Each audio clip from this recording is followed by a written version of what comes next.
First of all, let us thank you, Mr. Sheshpal Vaid, former DGP, Jammu and Kashmir.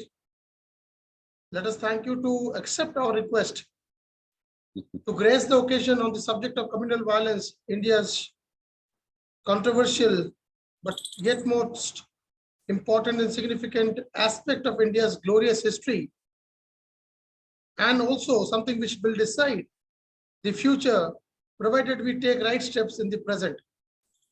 Ji. Who better than you to speak in Amrit Mahotsav, 75 years of India's independence being celebrated this year, extended by another year till August 2023 by the Culture Ministry.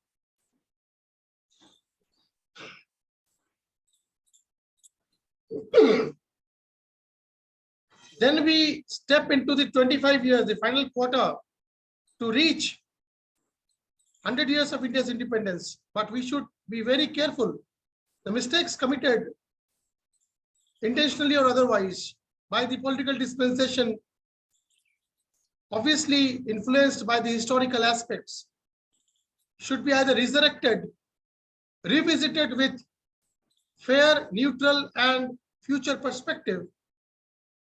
And that should pave the way for something which should not be ashamed of, like we've been since 1990, when the altercation between the communities reached, the furor reached the zenith, resulting in the exodus, mighty exodus of the Kashmiri Pandits. Former DGP Jammu and Kashmir, over to you, Sheshpal Vaid. Take us through communal violence, history of J&K, what led to 1990 exodus, current state of affairs, future path of action, policy recommendations for the government. Over to you, sir. Jai Hind. Ji, thank you very much for giving me this platform.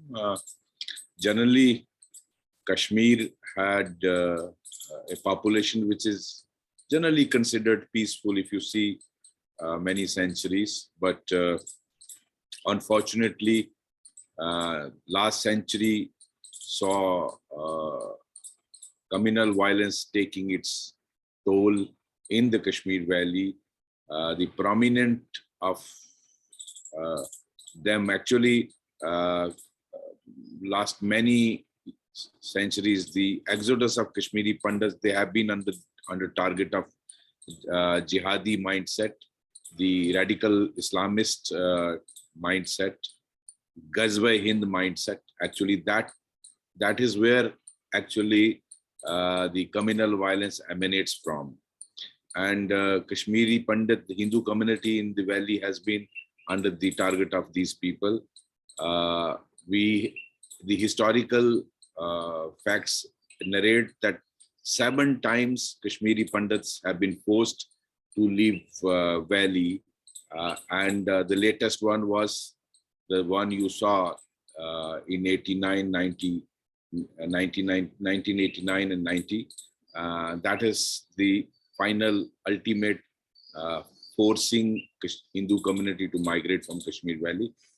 In the last century, 3 prominent communal violence incidents happened. One in 1931, and the other happened in 1986 when Anantnag riots happened. The Hindu community was attacked, their temples were attacked, their properties were attacked.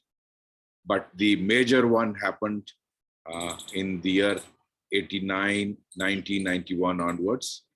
And when whatever remnants of Kashmiri Pandits were there in valley, they were forced to flee. They virtually, it was ethnical cleansing of Hindu community from Kashmir Valley. A sort of genocide. If I narrate some of the horrific incidents, it will take a lot of time, but the prominent Kashmiri Pandit leaders were targeted, whether it was Director Doordarshan of Kashmir station, whether it was the Vice Chancellor of Kashmir University, General Manager of HMT, a lady in Bandipur, she was gang raped by 4 men, and since she recognized them by their voice, she was sawed in a,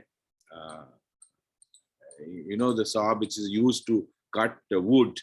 She was virtually sawed into two pieces. That kind of atrocities were committed on just because of their religion. Many people were dragged after killing behind their vehicles.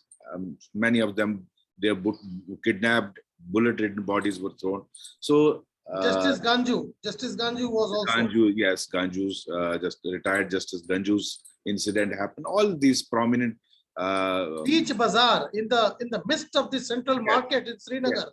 Yes. So all these were actually done because of mindset of Ghazba-e-Hind, mindset of radical Islamist ideology which Pakistan preached, and many though by and large people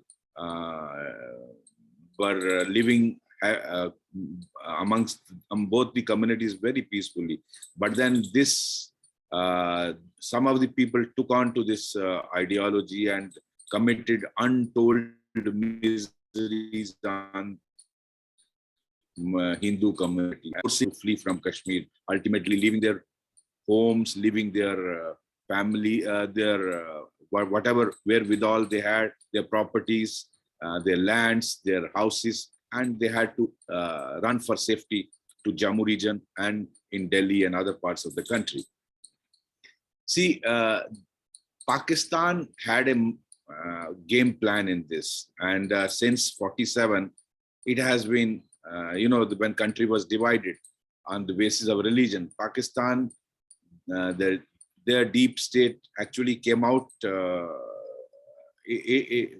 a plan that they, by hook or by crook, they would like to annex Kashmir, and they had repeatedly failed in 47, in 65, in 71, and this Operation Topak was conceived, in which it was planned that first target should be the Kashmiri Pandit community in the valley, and they should be forced to flee. That is why purposely the boys who crossed over to Pakistan were radicalized, they were brainwashed, and then this hardline Islamic ideology was put in them, and people like Bitta Karate were used to, who himself admitted on the national TV that he has killed about 25 Kashmiri Hindus. Now, that was with Pakistan's plan to purge Kashmir of the minority community, and it wanted total Islamization of Kashmir, and that is why this action plan was executed. Now, India faces a huge threat because of this. Pakistan's strategy is not limited only to Kashmir.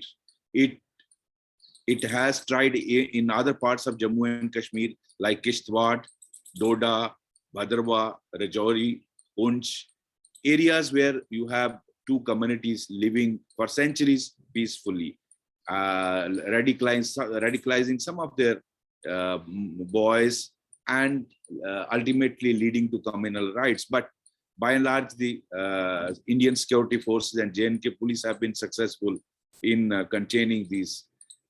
The Pakistan deep state strategy does not limit to Jammu and Kashmir only. It understands India's sensitivity of multicultural, multi-community, multi-ethnicity people living here. So it basically, its policy of bleeding India by 1,000 cuts has one main plank, that is to exploit the communal sensitivities of Indians, both Hindus and Muslims, and it has been using this strategy from erstwhile East Pakistan, which today is Bangladesh. It was using many of those centers in East Pakistan to radicalize Muslim youths and use them in Bengal, in Assam, and in other parts of the eastern India. And similarly here in western part of the Indian region. It has been targeting Mumbai. It has been targeting states like Maharashtra, states like deep south, Karnataka and Kerala, UP. Many of the cities in UP have been targeted. So that is why you, after independence, you must have realized communal violence taking place in different cities of India, including heartland India, that is UP, Bihar, and these places. See, Pakistan deep state understands that if it has to stop India's progress towards becoming a global power, it has to exploit these fissures of the Indian state, the communal situation between the two communities, and use the youth for radicalizing, use the madrasas where education is being imparted that kafir is your enemy and he has to be killed, and the hardline Islamist ideology. And that is what Pakistan has been actually been able to do, attract some of the youth who get disillusioned. That's why it is a vicious circle when communal right happens. Let's say in Lucknow, let's say in a city like Ranchi, or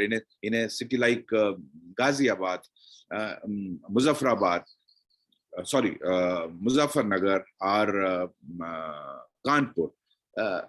The minority Muslim minority community boys definitely, after the communal rights, are becoming more prone to get attracted to the Pakistan game plan. And these boys are also radicalized with the help of mullahs, Maulvis, and the network of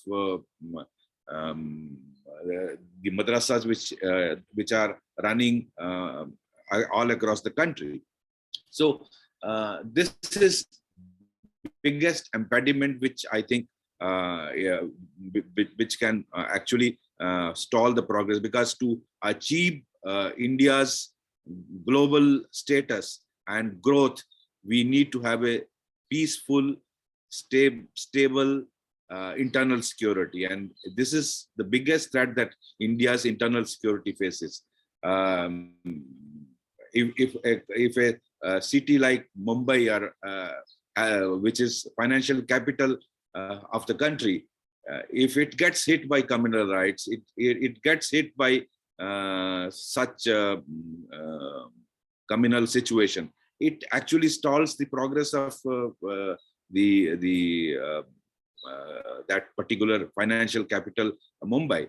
Now coming to J&K, what terrorists under the instructions of Pakistan deep state did in the Kashmir Valley by ethnically cleansing Kashmiri Pandits from Valley was Jammu region, districts of Doda, Kishtwar, Bhadrawa, Ramban, Rajouri, Poonch, where we had a mixed population and a lot of massacres were undertaken. If you recall, in the 90s, a lot of massacres happened in this belt. I'll just narrate few. We had in 1991 Kunun Poshpura massacre, which happened in the valley, where Hindus were killed. I think about 24 of them. 98 Bandhamma Massacre, again in the Kashmiri Hindus were targeted in Kashmir Valley. 98 Prankot Massacre happened, which happened in hills of Jammu region. Champari Massacre happened. The Amarnath pilgrims were attacked. In 2000, Chhattisgarh massacre happened, where about 25 Sikhs were killed. 2001 Kishtwar massacre happened. On the day, I think 2 days before the Independence Day, 17 Hindus were taken out of bus and massacred. 2002, Rughunath temple was attacked in Jammu, heart of Jammu city. 2002 again, Kaluchak massacre happened, where terrorists entered in army camp and killed their families. 2003, Nandimar massacre happened again in, like that. Many massacres happened in Jammu region also. The strategy was to force Hindu minority community from hilly regions of Jammu region, like Kashmiri Pandits were forced to flee from Valley. But fortunately, we came up with the plan of, with the God's grace, of village defense committees. And with the constitution of village defense committees, the first VDC was constituted in present district Riasi. There's a village known as Bagan Court. I recall, in fact, incidentally, I was the one person to constitute that first village defense committee, which was later on regularized by government of Jammu and Kashmir by issuing a formal order, because you have to issue weapons to the local people. And the local citizens, with the help of administration, formed village defense committees. They were trained, they were armed, and they were able to fight terrorists on their own till reinforcement from army, paramilitary, or J&K police could reach them. In some of the places, even encounters happened for the whole night. And in some of the places, even they were overrun by terrorists. So these local people fought with the terrorists in the hilly regions of Jammu, and ultimately the security forces and the people together succeeded in defeating the plan of the deep state of Pakistan and terrorists to force Hindu minority flee from the hills of Jammu region because of the conspiracies. So this, I think we need to understand I think the first thing I would suggest is we need to have a common education for all kids of different, whichever you belong, at least till the age of 15, 16, 17. After that, religious education can be imparted. The brainwashing of young children of 6, 7 years in madrasas, it is very, very harmful. You have, I think, thousands of madrasas running in Kashmir, well, Jammu and Kashmir. And I think the number goes in lakhs in whole of India. What kind of syllabus they are being taught? Is radicalized Islam they are being taught? I think some committee needs to look into it. The elders of the Muslim community and sensible people who ensure that young minds are not polluted by radical Islam ideology, and action plan by the country needs to be wise to have a dialogue with the religious heads of the various communities, enter into their we must have I think a dialogue with these elders and ensure that rights are prevented. And implementing communal rights, it actually adds like a fuel to the fire. And the board bank politics, I think all parties need to sit together and fight many other areas, but where internal security is concerned, I think political parties need to be sensitive to this and do not add fuel to the fire in instigating communal rights in the country, which is a big, big danger for India's march towards becoming a global power. You see what's happening in Bengal and Kerala. I think it's quite disturbing.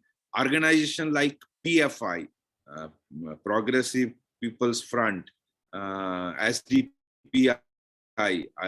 which which started from Kerala, has spread its tentacles all across the country today. I think for last 5-6 years, the government of India is aware of their activity, anti-national activities, how it is involved in different communal riots, whether it is Delhi, Bangalore riots, the attack on the Ramnami processions. I think about 7-8 states, Madhya Pradesh, Karnataka, Andhra, Rajasthan, UP, Kanpur, many other places, these riots happen, even in Jharkhand and Bihar. I think such organizations need to be banned and their assets frozen, and their cadres arrested. I think Operation All Out needs to be launched against such organizations. The rule of law and not crossing the line of communities' sensitivity is again very, very important. You have seen statements coming from political people, Muslim leaders like Owaisi brothers, like Madani, Chishtis. I think they all need to be proceeded against under the law, and same applies to the community leaders of Hindu and other communities. Anybody violating these sensitivities, the communal religious sensitivities of other community, need to be proceeded against, and a rule of law established. I think steps like, if you recall, the president of France, Mr. Macron, took many steps after his country faced radical Islamist threat. I think something on that pattern India needs to pursue, and we need to come out with a national security doctrine to check communal rights and rising Islam. These are my views. Mr. Vaid, historically, what is the significance of what we see today? 47 was probably an inflection point wherein Raja Hari Singh's decision to stay back with India and thereafter signing the accession with Pandit Nehru. How important was that phase which determined India's, what do you call, tete-a-tete with Pakistan? Because essentially on the Kashmir issue or on the Valley issue, where the majority belonged to the minorities, they were the majorities there. 80% approximately were Muslims. Now Mr. Raja Hari Singh decided to stay back. Do you think that played an important role? Because even after that, the plebiscite issue, Sheikh Abdullah's political ambitions, some light on these issues? Yes, but first let me correct the religious community proportion at that time was 66% Muslims and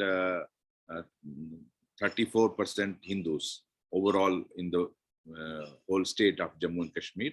And Maharajas, in fact, initially Maharaja thought that he would remain independent of both India and Pakistan.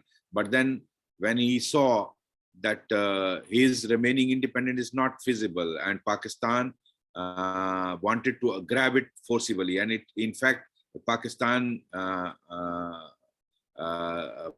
sent its troops in the garb of raiders, which popularly known as raiders. They came and they captured up to, in fact, the present Baramulla was under their occupation. Present Badgam district was under their occupation. They were about to reach Srinagar airfield when Maharaja realized that he sent his army chief to stop the march of the Pakistani raiders, and a local Kashmiri Makbul Sherwani, in fact, misguided Pakistani raiders and told them the Indian forces have already landed and they have gone this side. So instead of showing them the path of Srinagar, he directed them on the wrong direction. So that man played a great nationalist role. Till in the meanwhile, the Maharaja had ensured that instrument of accession is signed, and Indian government was able to fly its troops and land in Srinagar airfield. And that is how we were able to capture Srinagar and then push back these Pakistani. In fact, all these raiders, they resorted into looting, killing, mass killing, irrespective of religion. I think Kashmiris have undergone worst atrocities under these raiders who came from Pakistan, and that is how they were pushed back. And the Indian forces, but in fact, Indian forces would have gone up to Lahore, but it is said that then Prime Minister stopped them not to capture areas of Pakistan, which was already delineated from India. So that became the Pakistan's point of plebiscite is baseless, because India, the then Prime Minister of India, Mr. Nehru, went to UN for UN's intervention, and UN also came into this. But UN laid down 3 conditions. And the first condition was that Pakistan will withdraw its troops from the Jammu Kashmir area under its occupation. That is what Pakistan calls Azad Kashmir, and we call it POK, which Pakistan never complied with. And after that, plebiscite was to be held, and Indian troops had to be withdrawn from it, and then plebiscite was to be conducted. But the first condition which Pakistan was to meet did not comply with. Pakistan itself is a violator. And as far as plebiscite is concerned, India has held number of elections where will of people has been demonstrated, and we have no doubt about their choice. I think people have repeatedly demonstrated, and even in the Constituent Assembly, it has unanimously voted in favor of India. Sheikh Abdullah was that time the most popular leader, but he he prevailed upon Mr. Nehru to stop Indian forces from capturing Muzaffarabad, Mirpur, Kotli, which were part of actually erstwhile Jammu and Kashmir, because that would have ensured that Pahadi speaking and Dogri speaking people would have become in majority, which Sheikh Abdullah did not want. He knew that he has a hold in the Kashmir Valley, so he didn't want to become a minority. So because of his equation with the then Prime Minister Mr. Nehru, he prevailed that Indian forces should not move ahead. So that is how Sheikh Abdullah, but he had his own political ambitions. He wanted to become Prime Minister and become a sort of independent, because he knew he has no future in Pakistan. And later on, because of his influence on the then Prime Minister, Article 370 was brought in, then Article 35A was brought in, and a situation came in 1953 when Sheikh Abdullah wanted to declare it as an independent place with him as a head. That is why the government of India, with a lot of pain, the then Prime Minister, Mr. Nehru, who was his personal friend, had to order his arrest, and he was detained. And we all know this is a historical fact. Then how he was released later on, and he became non-entity in the state. And later on, Mrs. Gandhi entered into an agreement with him in 1975. Famous Accord was signed, and he was again given power in Jammu and Kashmir. So that is how the historical fact goes about Jammu and Kashmir. Religious, lines were the major factors when Radcliffe had, started drawing after coming into Indian subcontinent, 3 months into Indian subcontinent, along with Mountbatten, Mr. Nehru, Edwina Mountbatten, and Radcliffe. They suddenly became authorities. Radcliffe suddenly became authority to draw the lines of partition. And princely states, J&K being probably the largest, Yes, area-wise. it was the largest, and with the population, which approximately with 70%, as you corrected me. In the valley, it was probably 80%, if not. Yes, value. In the valley, it was 80%. Correct. You know, and then since 1820, the Sikhs had regained control after the Muslim emperors had been defeated since 1820s and 30s. And so they were in power for 120 years. The Singhs, the Rajas, and the Kashmiri Pandits were ably conducting all the administrative, top jobs and top, positions. They were ably commanding them because of their educational backgrounds. They were highly educated people, unlike the the lower caste or the uneducated so-called majority of the valley or the minorities of India. Now that was probably, and then the religious lines were also, evaded when it came to the partition, and Raja Hari Singh, sided with Mr. Nehru because they all understood that India is much stronger in terms of the economic and political stability vis-a-vis Pakistan, and especially with a Hindu framework and a Hindu bent of mind. Raja Hari Singh, unlike his counterpart in Hyderabad, he took a stand which was pro-India, and thereafter the flames of altercation started getting fueled very, very vigorously, and then we had a history of 20 years of instability in J&K, politically. Sheikh Abdullah, during that time, we also had somebody like Shama Prasad Mukherjee also, disappearing from Indian horizons, from the world. Any thoughts about, what happened to Mr. Shah? Because you were the DGP Jammu and Kashmir, you know the land, you are the son of this, you know the land very well. What led to Mr. Shama Prasad Mukherjee's disappearance? Because, it is a very important, he is a very important figure in India's history and future now. See, Mr. Shama Prasad Mukherjee, late Shama Prasad Mukherjee was a great leader of Indian polity, and he did not accept the permit system which every Indian needed to enter J&K from Lakhanpur. Lakhanpur is the entry point when you enter from Punjab to Jammu and Kashmir. So everyone had to have a permit. So he said it cannot be accepted. Within one country, when we have instrument accession, it is a part of India. Why should there be two prime ministers? Why should there be two flags? Why should there be two constitutions and this permit system? So that's why he was protesting, and unfortunately he was detained when he entered without permit at Lakhanpur by then ruler Mr. Sheikh Abdullah's government, and he was put in jail for 28, I think roughly 28 days, if I recall correctly. And he died in custody. And he died in the custody, which was very, very unfortunate. And non-diplomatically, if I may put it, he was killed in custody. He was. That's what, unless proved otherwise, that's what is the presumption of everyone. And so Mr. Nehru, it was just a case of returning the favors back to Abdullah, I guess.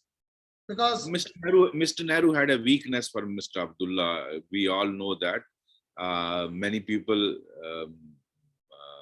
murmur on many other issues, but how authentic they are. But Mr. Nehru and Mr. Sheikh Abdullah were very close friends. There's no doubt. Mr. Abdullah in his deathbed, but Mr. Sheikh Abdullah in his deathbed, as has been, confirmed by Shri Naresh Gujral, the son of former Prime Minister Shri Inder I.K. Gujralji, who was one of the dearest friends of Mr. Sheikh Abdullah. On the deathbed, Mr. Sheikh Abdullah had warned Farooq Abdullah in front of I.K. Gujral that never side with and never have belief or faith in the Congress.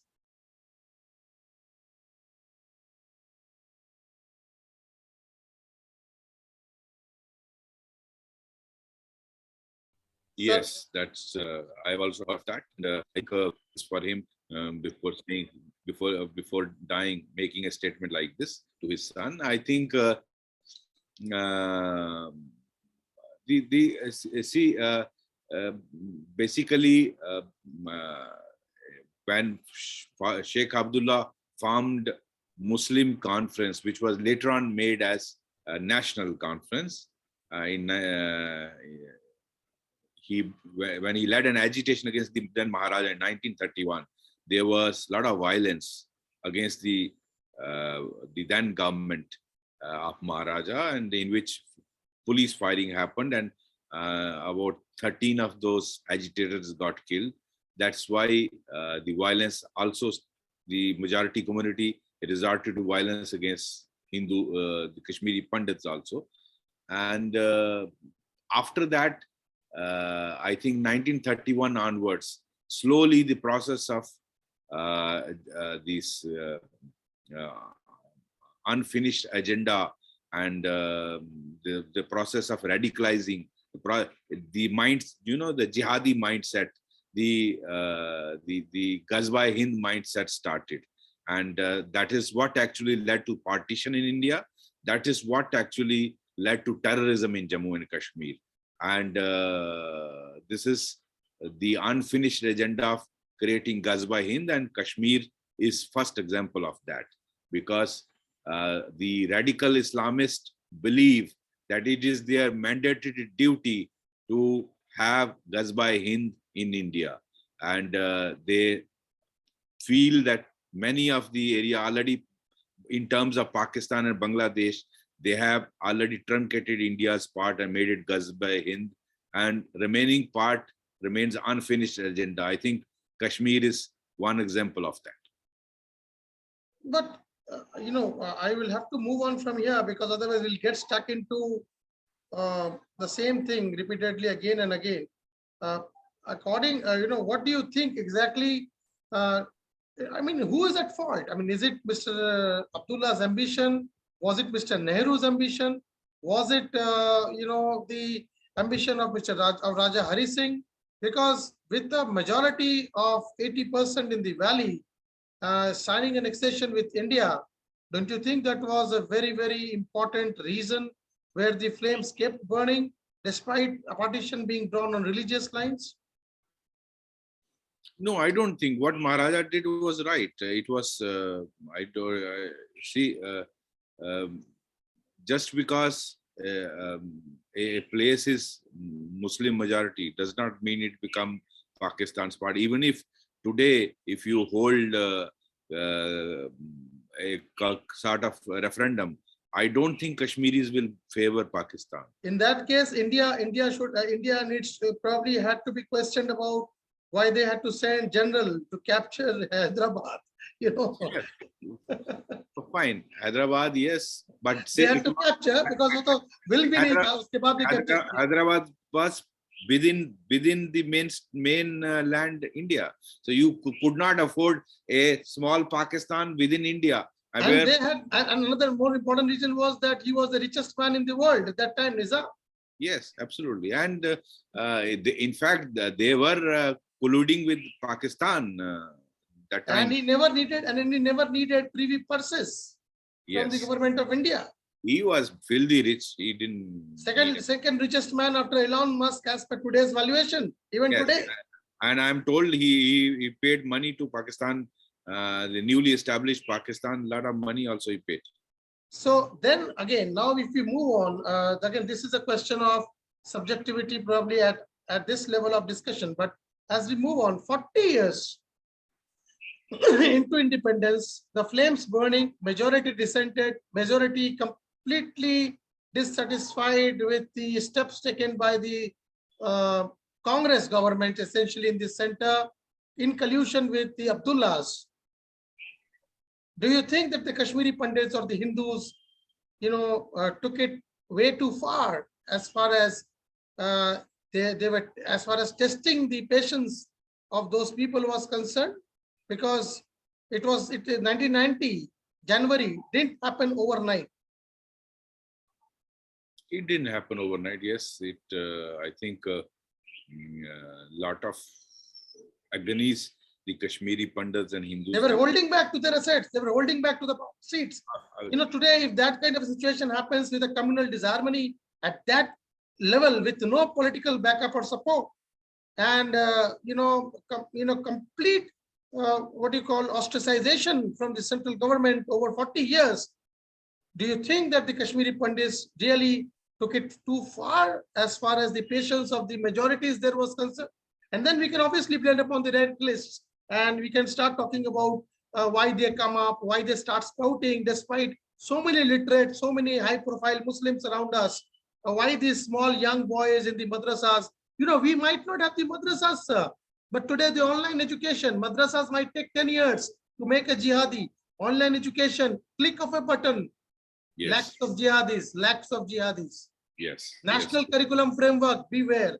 Yes. Sir, your views on the issue of Kashmiri Pandits and the Hindus, taking it bit too far with the patience of the communal disharmony led radicalists or Islamists or fundamentalists, whatever you call them. See, Kashmiri Pandits and Hindus overall living in Jammu region. See, Jammu region is primarily Hindu majority, and Ladakh was mainly Buddhist. Little Kargil, we have Shia Muslims. So all these communities, common man wants to live in peace. He doesn't have, basically the problem comes when you have radical Islamist ideology of Gazbe-Hind, of Islamization of this region. So that actually creates problem. Your point that Kashmiri Pandits were the literate class, there is no doubt about it. They had garnered almost all jobs during Maharaja's period and initial periods. Slowly, Muslims who were actually not the landholders, most of the lands were held by Kashmiri Pandits in the valley. Muslims were not the landholders. That is why Sheikh Abdullah came with the policy of land to the tiller. So I think West land reforms were done in Jammu and Kashmir. So the Muslims, majority people got rights of their land. And slowly in these last 30, 40 years, 50 years, they also started taking education. And many of the young boys and girls of Muslim community got educated. And they were definitely, being a majority, would be seeking employment and jobs at their share. So the share of Kashmiri Pandits started coming down. That is, these are internal dynamics. Then what makes person like Shah Faisal, after topping UPSC, go back to those roots? Shah Faisal is,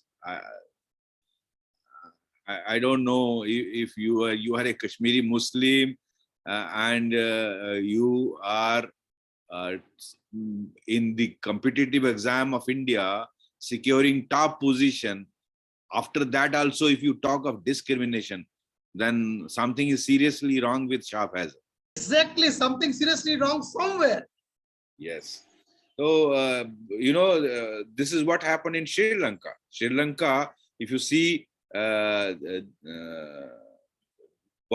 Sinhalese and Tamil problem is there? Because one community had the major share and the other was working underdog. So these are the interdynamics of the two communities. So this is what happened in Kashmir Valley as well. And two wrongs don't make a right. Yes, they don't make it right. And now young boys from Muslim community are, I think many of them are joining civil services. Many of them are joining. Imagine the kind of impact he must have created on the kind of a post 2019 era, when Mr. Amit Shah, or 2017, 18, 19 era, once Mr. Amit Shah removed this 370 and everything. This kind of step taken by a UPSC topper, I mean, what kind of impact it might be creating, and what is the reason such things can happen? because he is somebody who represents India. A topper of Yes. UPSC is India's administrative service. Yes. Topper. That means he has to be really, this has to be really dissected threadbare as to in 2020, what makes you do this? Because this can have a lasting impression on the minds of the young boys and girls growing up. And even the global fraternity will be questioning, which they did when India kept evading the plebiscite till Mr. Sheikh Abdullah was forced to go to Islamabad. Unfortunately, during the late 1950s, that is towards the end of 59-60, and then we had the unfortunate demise of Pandit Nehru, and the plebiscite thing also could not be completed. It again got stuck, and the process went on, and it kept going on till Mrs. Nehru, Mrs. Gandhi came into power. Unfortunately, the next prime minister also didn't survive. He was also killed in Tashkent. I don't want to mince my words. I can, everybody understands what happened to Mr. Lal Bahadur Shastri as well. But we'll not digress on the topic. Today, sir, where do we stand? What is the way forward? Because we need to end the show. See, as far as information, the dissemination of right information is concerned, India as a state has miserably failed. Let me admit that. In the schools, in the families, the children are being brainwashed about negative things about the country. How Ikhlaq incident happening in UP is being projected repeatedly in young minds of Kashmir. It is one criminal act in India, in a huge country of India's proportion. Communal criminal incidents happen all across.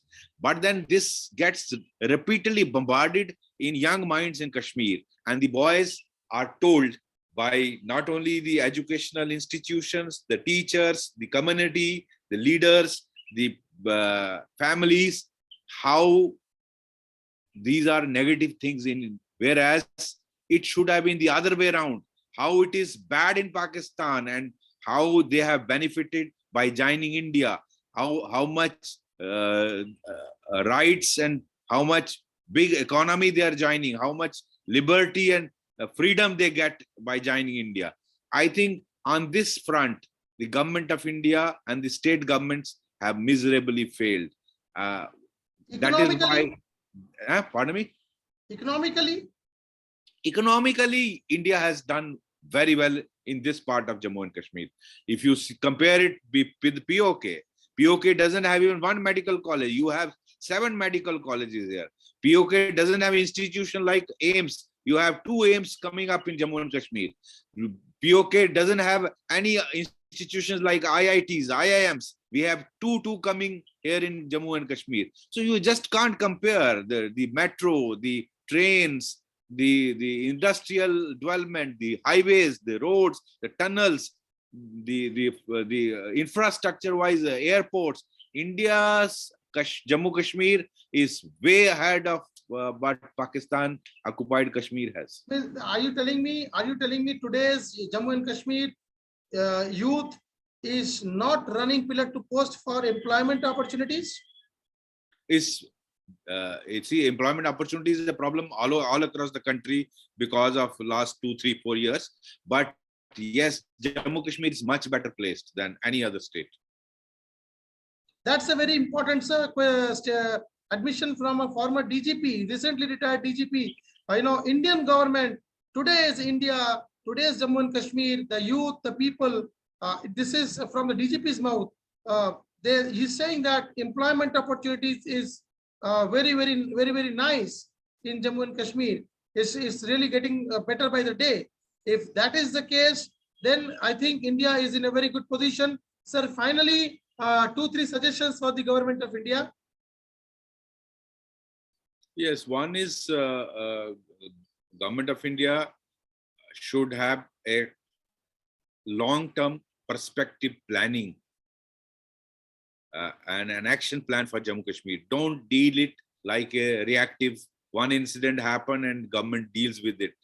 Jammu Kashmir should not be handled that way. It should be a long-term prospective planning and action plan. See, whichever government is there in Pakistan, their policy about Kashmir does not change, but that is not true of India. So I think one is long-term perspective action plan. That is one. Number two, we need to see, I think there is need to focus on human resource, which is most important critical factor. Jammu Kashmir does not constitute only the land part. The human resource is very, very critical, and there is a requirement of a focused attention towards human resource. What boys are studying, how they are being employed, how their various activities are influencing the growth.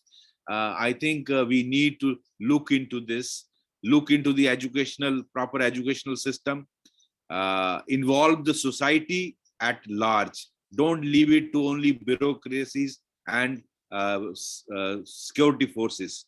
This is not a problem of only security forces. I think all political, religious, social, all community leaders need to join hands to address this problem. It is not a problem which is only left to J&K police and security forces.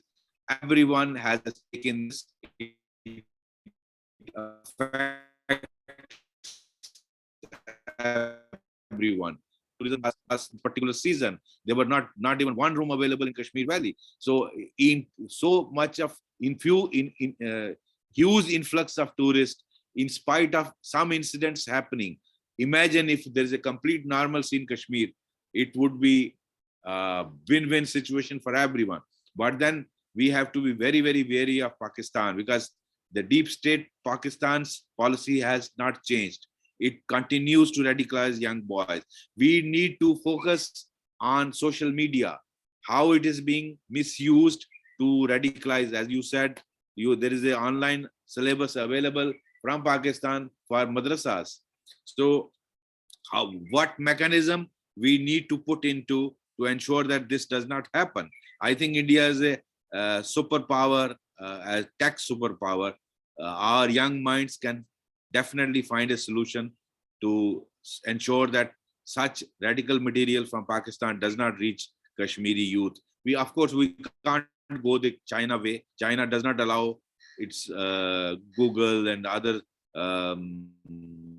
social media giants access without filtration. I think we need to work on this. Finally, the role of intelligence in Jammu and Kashmir. You've been a former DGP. You work closely with the forces, with the intelligence agencies, with the IB, with the NIA. You work with all of these anti-terrorism squads. You work with the army, with the military. How well positioned are we in terms of intelligence?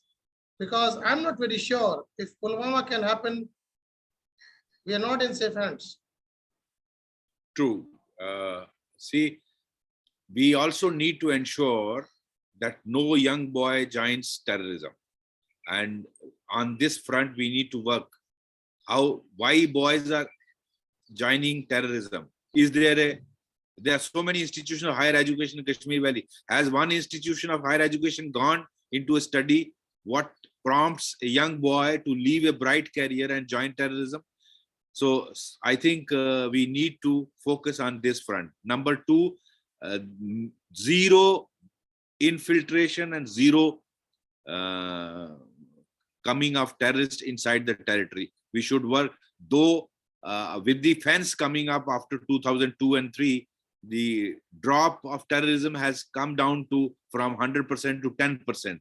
There used to be 2,500 to 3,000 terrorists operating at any time. Today, this number is 200, 250. So the number has come down to 1/10 of that number.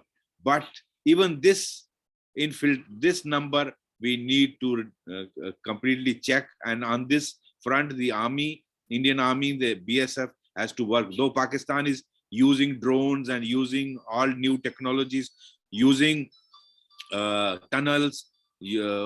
So we need to work out a mechanism how to check these drones, airdropping of weapons, so that weapons are not accessible to young boys.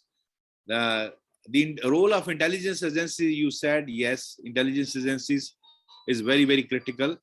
We have all the agencies working here. We have to work with IB, RAW, Army Intelligence, Army, and almost all agencies. The central agencies like NIA, CBI, they all, income tax, all operate here. And in fact, they have strangulated the inflow of Hawala money to a large extent. I got So just one question.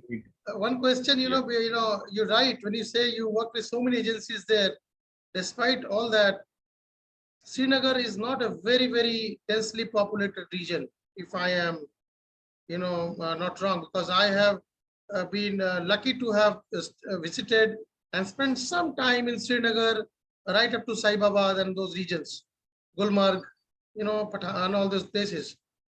I feel it's not very densely populated. Is it really possible for 100 kilos of RDX to be accumulated over months, in Srinagar, heart of Srinagar, take it over all over the highway, bang into a convoy? Is it really possible without acute intelligence failure or without something went wrong? I mean, definitely something has gone wrong, and intelligence failure is there. There's no doubt about it.